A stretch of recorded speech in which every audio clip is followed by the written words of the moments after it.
اعوذ باللہ من الشیطان الرجیم بسم اللہ الرحمن الرحیم وبہ نستعین۔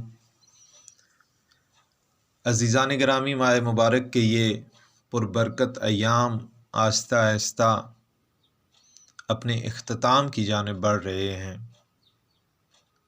اور نصف سے زیادہ ماہ مبارک کے رمضان کے ایام گزر چکے ہیں اور آج ماہ مبارک کی 16 تاریخ ہے۔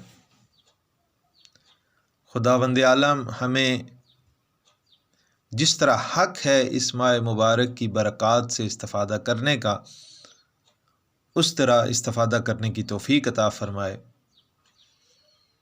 کیونکہ یہ وہ عظیم مہینہ ہے کہ جس کے بارے میں حدیث ہے کہ تم اگر ماہ مبارک رمضان کے فضائل اور اس کی برکات کو جان لو تو تم یہ دعا کرو کہ سارا سال یہ ماہ مبارک باقی رہے۔ تو عزیزان گرامی، ماہ مبارک رمضان کے کچھ اثرات ہوتے ہیں، کچھ اجتماعی اثرات ہوتے ہیں، کچھ انفرادی اثرات ہوتے ہیں۔ آج انشاءاللہ بندہ حقیر کی یہ کوشش ہوگی کہ چند انفرادی اثرات کو بیان کیا جائے کہ وہ اثرات کے جو روزہ دار کے اوپر انفراداً مترتب ہوتے ہیں۔ تو عزیزان گرامی، سب سے پہلا اثر جو ہے روزے کا وہ یہ ہے کہ یہ صبر کی پائیداری کی تقویت کرتا ہے۔ بے شک کچھ انسان صابر ہوتے ہیں، کچھ عجول ہوتے ہیں، ہر ایک کا ایک اپنا طریقہ، ایک اپنی روش ہوتی ہے، لیکن صبر کا یہ جو عنصر ہے یہ ہر ایک میں پایا جاتا ہے، کچھ میں زیادہ پایا جاتا ہے، کچھ میں کم پایا جاتا ہے، اور یہ ماہ مبارک رمضان اس صبر کی پائیداری کی تقویت کرتا ہے۔ عزیزان گرامی، اخلاقی اور انسانی فضائل میں سے ایک فضیلت جو ہے وہ صبر کی ہے کہ جس کے بارے میں بہت زیادہ تاکید کی گئی ہے، کیونکہ اس میں انسان قرب الہی کی طرف گامزن ہوتا ہے، اور اس صفت کا مالک جو شخص ہوتا ہے تمام تر نشیب و فراز مشکلات اور مصیبتوں کے اوپر صبر کر کے اپنے منزل مقصود تک پہنچنے کی کوشش کرتا ہے، اور اس کا ایک طریقہ، اس نفسانی طاقت اور انسانی فضیلت تک پہنچنے کا ایک طریقہ جو ہے وہ انسان کا روزہ رکھنا ہے۔ معصومین علیہ السلام کی طرف سے ہم تک بہت سی روایات اور قرآن میں بھی اس کا ذکر موجود ہے۔ قرآن میں خداوند عالم فرماتا ہے وَاسْتَعِینُوا بِالصَّبْرِ وَالصَّلَاةِ، کہ میں لفظ صبر کی تفسیر اس آیا میں لفظ صبر کی جو تفسیر مفسرین نے بیان کی ہے اس سے روزہ مراد لیا گیا ہے۔ پیغمبر اسلام ماہ مبارک رمضان کو ماہ صبر جانتے تھے، اور آپ فرمایا کرتے تھے، یہ روایت کافی میں بھی، بہار میں بھی، وسائل الشیعہ میں بھی موجود ہے کہ جس میں رسول خدا فرماتے ہیں اے لوگو، بے شک ایک ایسا مہینہ آپ پر سایہ فگن ہوا ہے، آپ کی طرف آیا ہے، کہ جس میں ایک ایسی رات ہے جو 1000 راتوں سے بہتر ہے، اور وہ مہینہ کون سا مہینہ ہے؟ اور وہ مہینہ ماہ مبارک رمضان ہے۔ خداوند عالم نے اس مہینے میں روزہ رکھنا واجب قرار دیا ہے، اور یہ مہینہ صبر کا مہینہ ہے۔ عزیزان گرامی، اس حدیث کو اگر دیکھا جائے تو کچھ نکات اس میں بہت ہی واضح ہیں۔ پہلا نقطہ یہ کہ اس مہینے میں ایک ایسی رات ہے کہ جو 1000 راتوں سے بہتر ہے۔ ہمیں توجہ کرنی چاہیے۔ اور امام جعفر صادق علیہ السلام سے کسی نے پوچھا کہ مولا وہ رات کون سی ہے؟ تو مولا نے کہا کہ 3 راتیں مولا نے بیان کی کہ جن میں شب قدر کے اعمال بیان کیے گئے ہیں شیعہ فقہ کے مطابق۔ تو مولا نے کہا کیا حرج ہے کہ تم ان 3 راتوں میں خدا کی عبادت کرو اور درک کرو کہ وہ 1000 راتوں سے جو بہتر رات ہے وہ ان 3 راتوں میں سے کون سی ہے؟ شب 19 19 کی شب، 21 کی شب اور 23 کی شب۔ امام سے پوچھا گیا کہ ان تینوں میں سے کوئی ایک مشخص فرما دیں، تو امام نے فرمایا نہیں، تم ان تینوں میں خدا کی عبادت کرو۔ تو عزیزان گرامی، پہلا نقطہ جو ہے وہ یہ ہے کہ اس مہینے میں ایک ایسی رات پائی جاتی ہے جو رات 1000 راتوں سے بہتر ہے۔ اور دوسرا نقطہ جو ہے وہ یہ ہے کہ اس مہینے میں روزہ رکھنا واجب قرار دیا گیا ہے، اور یہ وہ واجب ہے کہ جس کی طرف انسان آج بھی اس واجب سے غافل ہیں، اس کی برکات سے غافل ہیں۔ یقیناً میں نے اپنے پچھلے دروس میں بھی یہ نقطہ عرض کیا تھا کہ ہم بعض اوقات جاتے ہیں تبلیغ کے اوپر تو دیکھتے ہیں کہ بعض لوگ واقعاً اس عبادت سے غافل ہیں، اور جب ان کو بتایا جاتا ہے، فضائل بتائے جاتے ہیں، تو آگے سے مختلف توجیحات، مختلف عذر، مختلف بہانے پیش کیے جاتے ہیں کہ آقا ہماری یہ مشکل ہے، یہ مشکل ہے، یہ مشکل ہے، ہم روزہ نہیں رکھ سکتے۔ ایک مبلغ کا کام یہ ہے کہ وہ بیان کرے، کسی کو مجبور نہیں کیا جا سکتا۔ جس کی جتنی توفیق زیادہ ہوگی، جو جتنا خدا سے، ائمہ معصومین سے، اولیاء اللہ سے جتنا نزدیک ہوگا، وہ اتنا ہی واجبات کے اوپر عمل کرے گا۔ آپ اگر تاریخ انبیاء میں دیکھیں تو انبیاء نے فقط ابلاغ کیا ہے، بیان کیا ہے کہ اے لوگو، خدا نے یہ حکم دیا ہے، یہ حکم دیا ہے، یہ حکم دیا ہے۔ کسی شخص کے اوپر جبر نہیں کیا گیا کہ اگر خدا نے یہ حکم دے دیا ہے تو کسی بھی نبی نے، تاریخ انبیاء پڑھ کے آپ دیکھ لیں، کسی بھی نبی نے کسی شخص کو خدا کے اس بیان کیے گئے امر کے اوپر مجبور نہیں کیا۔ تو تیسرا نقطہ جو ہے اس حدیث میں وہ یہ ہے کہ یہ مہینہ وہ مہینہ ہے کہ جو صبر کا مہینہ ہے۔ تفسیر نمونہ جلد نمبر 1 میں آپ مقارن فرماتے ہیں، حقیقت میں روزے کے اثرات میں سے ایک اہم اثر روزے دار کی روح و جان میں صبر کا روحانی اور معنوی اثر ہے۔ یعنی کہ روزے کے جو اثرات ہیں ان میں سے ایک اثر صبر ہے کہ جو اس کی معنویت میں اضافہ کرتا ہے۔ کیوں صبر ہے؟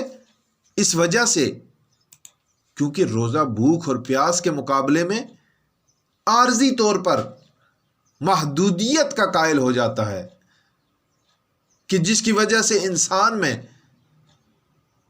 صبر، پائیداری اور شکابائی کی طاقت پیدا ہوتی ہے۔ اور یہ طاقت وہاں پر انسان کے لیے مفید ہوتی ہے جہاں پر انسان میں بعض اوقات مثلاً کوئی حادثہ پیش آ جاتا ہے یا کوئی نفسانی خواہش ابھر کر سامنے آتی ہے، تو یہی صبر اس کے لیے آگے بڑھ کر اس کو کنٹرول کرتا ہے۔ کیوں؟ کیونکہ صبر کی وجہ سے انسان کے دل میں نور پیدا ہوتا ہے، انسان کے لیے قرب الہی پیدا ہوتا ہے، کہ جو انسان کو ان حوادث میں صبر کرنے اور اپنی خواہشات نفسانی کو کنٹرول کرنے کا باعث بنتا ہے۔ تو عزیزان گرامی، پہلی چیز جو ہے، پہلا اثر جو ہے وہ صبر کی تقویت ہے۔ دوسرا انفرادی اثر جو ہے وہ یہ ہے کہ روزہ آرام اور سکون کا باعث بنتا ہے۔ انسان سارا سال روزے رکھ سکتا ہے، مثلا ماہ مبارک رمضان میں روزہ رکھنا واجب ہے، لیکن دوسرے مہینوں میں روزہ رکھنا مستحب ہے، اور تاکید کی گئی ہے کہ ہر مہینے کی پہلی تاریخ کو، ہر مہینے کی 15 تاریخ کو اور اس کی آخری تاریخ کو روزہ رکھا جائے۔ لیکن خاص کر ماہ مبارک رمضان کا روزہ روزے دار کے لیے دو لحاظ سے آرام کا سبب بنتا ہے، اور روزے دار کو پریشانیوں سے اور اضطراب سے نجات دلاتا ہے۔ عزیزان گرامی، ان میں سے ایک یہ کہ انسان کو صبر عطا کرتا ہے، کہ جس کی وجہ سے انسان صابر اپنے نفس کے اوپر کنٹرول کرتا ہے، اور انسان خدا کا مطیع اور فرما بردار بن جاتا ہے۔ اور جو شخص خدا کا مطیع اور فرما بردار بن جاتا ہے عزیزان گرامی، اس میں ایک سکون، ایک اطمینان پایا جاتا ہے۔ یقیناً ہماری جو سرزمین ہے پاکستان کی، وہ اولیاء اللہ ہیں، اور بہت سے ایسے لوگ موجود ہیں، بہت سے ایسے مقامات موجود ہیں کہ جہاں پر اولیاء اللہ موجود ہیں۔ تو جب انسان وہاں پر جاتا ہے، بعض جگہوں پر کسی بھی مزار کے اوپر، کسی بھی عظیم ہستی کے پاس، اگر وہ ہستی واقعاً خدا سے لو لگا کے بیٹھی ہوئی ہے، یا خدا کی لو کے ساتھ اس دنیا سے چلی گئی ہے، تو وہاں پر جا کر انسان کو ایک خاص سکون نصیب ہوتا ہے۔ اپنے اندر یہ کسوٹی رکھ لیں کہ جہاں پر بھی آپ جائیں، کسی بھی مزار کے اوپر جائیں، کسی شخصیت کے پاس جائیں، اگر اس کو دیکھ کر آپ کو خدا کی یاد آتی ہے تو وہ یقیناً خدا کا صالح بندہ ہے۔ لیکن اگر اس کو دیکھ کر آپ کو خدا کی یاد نہیں آتی تو جان لیں کہ وہ اس منزل کے اوپر قائم نہیں ہے۔ تو عزیزان گرامی، دوسری چیز آرام اور سکون کا نصیب ہونا ہے۔ امام جعفر صادق علیہ السلام فرماتے ہیں، روزہ دار کے لیے دو شادمانیاں ہیں، دو خوشیاں ہیں۔ ایک خوشی سے وہ افطار کے وقت بہرہ مند ہوتا ہے، اور دوسری خوشی وہ ہے کہ جب وہ خدا سے ملاقات کرے گا۔ ایک اور مقام کے اوپر پیغمبر اسلام امیر المومنین علی ابن ابی طالب سے فرماتے ہیں، اے علی، مومن دنیا میں 3 بار خوشحال ہوتا ہے۔ کب؟ ایک اس وقت کہ جب وہ اپنے بھائیوں سے ملتا ہے، اس وقت خوشحال ہوتا ہے۔ دوسرا اس وقت جب وہ ماہ مبارک کا روزہ افطار کر رہا ہوتا ہے، اور تیسرا اس وقت کہ جب وہ رات کی تاریکی میں خدا کے لیے اٹھتا ہے اور نماز شب اور نماز تہجد پڑھتا ہے۔ تو عزیزان گرامی، تیسری چیز جو انفرادی طور پر انسان کے لیے روزے کی وجہ سے غالب آتی ہے، وہ ہے آخرت کی طرف رجحان۔ روزے کے انفرادی اثرات میں سے ایک یہ ہے کہ روزہ انسان میں آخرت کا رجحان پیدا کرتا ہے، کیونکہ روزہ دار انسان اپنی بھوک اور پیاس کی وجہ سے قیامت کی بھوک اور پیاس کو یاد کرتا ہے، اور فیصلہ کرتا ہے، اس نتیجے کے اوپر پہنچتا ہے کہ اس روز کے لیے، یعنی کہ قیامت کے دن کے لیے، اس کو زاد راہ جمع کرنی چاہیے۔ اور اسی خطبہ شعبانیہ کو، کہ جس میں ہم نے اپنے پہلے چند دروس کو فقط خطبہ شعبانیہ کی عبارت کو بیان کرنے میں صرف کیا ہے، اس میں رسول خدا فرماتے ہیں کہ رمضان کے روزوں کے دوران تم لوگ اپنی بھوک اور پیاس کی وجہ سے قیامت کی بھوک اور پیاس کو یاد کرو۔ یعنی کہ روزے کے دوران جو تمہیں بھوک لگتی ہے، پیاس لگتی ہے، اس پیاس کو مد نظر رکھو، اس پیاس کے اوپر، اس بھوک کے اوپر جو قیامت کی ہولناکیوں میں پیش آئے گی۔ ایک اور حدیث میں ہے کہ رسول خدا فرماتے ہیں، بہشت کے ایک دروازے کا نام ریحان ہے، کہ اس دروازے سے فقط وہ لوگ داخل ہوں گے جو روزے دار ہوں گے۔ اسی طرح کی ایک اور حدیث شیخ صدوق نے نقل کی ہے کہ معصوم فرماتے ہیں بہشت کے اس دروازے کے لیے کہ اس دروازے کا نام اس لیے ریحان انتخاب کیا گیا ہے کہ روزے دار کی زیادہ رحمتیں، روزے دار کی زیادہ زحمتیں پیاس کی وجہ سے ہوتی ہیں۔ جب روزے دار اس دروازے سے بہشت میں داخل ہوتا ہے تو بہشت میں اس دروازے سے داخل ہونے کے ساتھ وہ ایسے سیراب ہوگا کہ دوبارہ اس کو کبھی پیاس نہیں لگے گی۔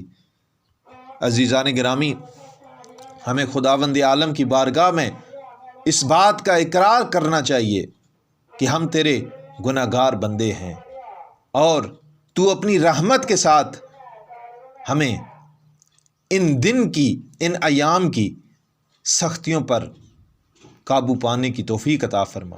اگلی چیز جو ہے وہ ہے شہوتوں کے اوپر کنٹرول کرنا۔ امیر المومنین علی ابن ابی طالب سے اس موضوع کے اوپر بہت سی احادیث ہیں، رسول خدا نے بہت سی احادیث بیان کی ہیں۔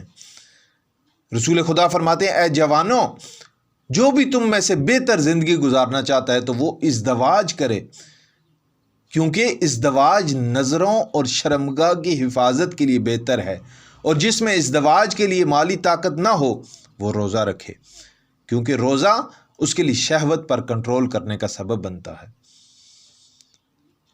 تو عزیزان گرامی، اگلا جو انفرادی اثر ہے وہ انسان کے اخلاص کو بڑھاتا ہے، انسان کے اخلاص کو بڑھانے کا سبب بنتا ہے۔ جناب سیدہ زہرا سلام اللہ علیہا فرماتی ہیں خدا نے روزے کو اخلاص کو مستحکم کرنے کے لیے واجب قرار دیا ہے۔ انشاءاللہ ہماری کوشش ہوگی کہ اگلے دروس میں اجتماعی فوائد کو بیان کیا جائے۔ خداوند عالم ہمیں اس ماہ مبارک کی برکات سے استفادہ کرنے کی توفیق عطا فرمائے۔ والسلام علیکم ورحمۃ اللہ۔